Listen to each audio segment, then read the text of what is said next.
After 7 weeks of strikes which affected most of the mines in South Africa, a series of wage increases were promised, especially in the gold sector. With the rise in the price of gold, workers in gold mines can hope for a wage increase of between 11 and 20%. But things are not looking up in the platinum sector, where strikes continue, particularly in mines that belong to Amplats, the world's top platinum producer. Mining companies are saying they have already lost some 900 million euros in the conflict. This also means less tax revenues for the South African states. Economic growth in South Africa has slowed to just 2.5% this year, held back by both global uncertainty and disruptions to domestic production. Revenue collection is expected to be 5 billion rands less this year than the February estimate. The budget deficit is projected to be 4.8% of GDP. Our economists fearing a meltdown in Africa's biggest economy with other sectors joining the labor unrest, the government and employers are stepping up the pressure to put an end to the strikes.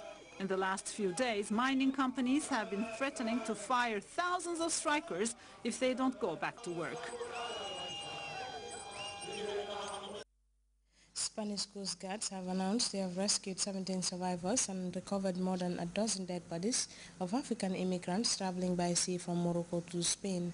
And the chief prosecutor at the International Criminal Court, Fatou Bensouda, has blamed Kenyan authorities for not responding to numerous requests made by her office as part of investigations into 2007 post-election violence that took place in the East African nation. We have details of those and other stories in this African News Roundup. A group of African immigrants perished as they were traveling by sea from Morocco to Spain Thursday. Spanish Coast Guards at the port of Almeria announced they rescued 17 survivors. They also recuperated 14 dead bodies. The number of fatalities has not been confirmed yet. There were 70 people reported to be on the boat when it set out. This partially burnt-out building is in Medinet Nasra, north of the Egyptian capital, Cairo. According to Egyptian security services, this is where a gunman was killed in a police raid. The gunman was suspected of having connections to a group that attacked the U.S. consulate in Benghazi in Libya. The group killed U.S. Ambassador Christopher Stevens and 3 other Americans on the 11th of September last after protests against a blasphemous film. According to police, the gunman killed himself by setting off an explosive device. The chief prosecutor of the International Criminal Court gave a news conference in Nairobi in Kenya Thursday. Fatou Bensouda said the Kenyan authorities had not responded to a number of requests by her office in an investigation into post-election violence that took place in 2007 and 2008. Those who attempt to pervert justice by instilling fear or paying off witnesses to stay quiet are criminals. We will not hesitate to investigate and prosecute them. Inter-ethnic violence after Kenya's elections at the end of 2007 killed over 1,000 people and displaced 600,000. 4 high-ranking Kenyan politicians have been charged with crimes against humanity. 2 of the 4 are presidential candidates in Kenya's next election. The former president of Burundi, Pierre Buyoya, was named as the African Union's High Representative for Mali and the Sahel. The African Union is reinforcing Pan-African cooperation with the aim to help Mali out of a crisis that has seen a vast swathe of the north fall under the control of Islamists and rebel groups. Pierre Buyoya is a trained soldier and he is the 2-time president of Burundi following a putsch, but he has built himself a reputation as a democrat who handed rule back to a civilian government. Pakistani schoolgirl and activist Malala Yousafzai has been reunited with her family in London. Far from being silenced by the attack on the young girl, many in Pakistan are actively moving Malala's message forward. Brave men and women are demanding that girls' education be a matter of national concern. Let's turn to this CNN report for more on that. The young girls studying here are reluctant to appear on camera for fear they may be targeted too. But they are brave enough to come to college because, they tell me, they are scared but they have the right to an education, and they owe it to Malala. I myself think that education is important because women have no right in this society. So due to education, they can get their right in this Pushtun society especially. I think she's a very brave girl. She sacrificed her life for us, for education, that girls should take education for their bright future, because women is very important in their society. This is the first degree college in the whole of Swat to be named after a woman, and that too after Malala Yousafzai. We also want to send a message across the world that here we want to develop the female gender, and we also want the females to come forward in the society. Are you trying to send a message to the Taliban too? Yes, for sure, that we stand here for progression, and any step which they have claimed to regress our society, we just want to tell them that we will not be deterred by their actions. The girls at this school are studying the arts and sciences, subjects from English literature and economics to botany and zoology.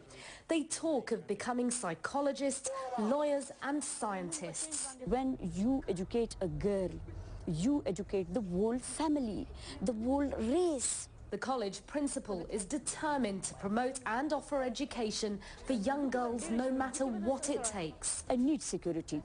I think that we should be more secure. I have asked the local government officers, and I have asked the local police chief to provide me some more security. This determination and resistance was matched by the people I talked to on the streets of Swat. Men and women who said they too will fight for the right to female education. Getting an education is like bringing in the light. Being uneducated is complete darkness. You're like a blind man. It's important to get an education. I have 4 daughters, and yes, they all study. Without an education, girls and boys are nothing. Renaming the college after Malala Yousafzai will inspire the next generation of girls here, hoping to follow in her footsteps. What do you want to be when you grow up, I ask them. Doctor. Doctor, or Maybe doctor. Simon Mawson for CNN in Swat, Pakistan. Then after a second break, stay tuned. You think you are Gambia's funniest comedian? It's time. Time to pick up a form from Grts building along the MDI Road, Canifin. Gambia's funniest coming soon.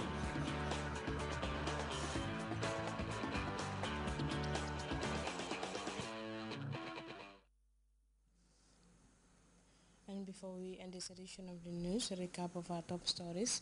The President's Excellency, Sheikh Professor Alhaji Dr. Yahya Jammeh, Friday joined congregational prayers at the King Fahd Mosque as the Muslim world observed the feast of Eid al-Adha, locally called the Baski. Key players in road construction and infrastructural development have been touring parts of Banjul as efforts to provide lasting solution to the poor state of roads in the capital get underway. Spanish Coast Guards have recovered more than a dozen dead bodies and rescued 17 other African immigrants traveling by sea from Morocco to Spain. And Pakistanis, emboldened by 14-year-old activist Malala Yousafzai, have challenged their government to prioritize girls' education as a matter of paramount national concern. That's it for this edition of the news. Thanks for your company and enjoy the rest of our programs.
Programo kanga me history.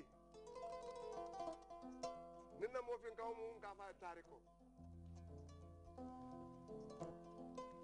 akana ke jakalti me bamba bo janna history la kono bari afele jaliya kala alala kala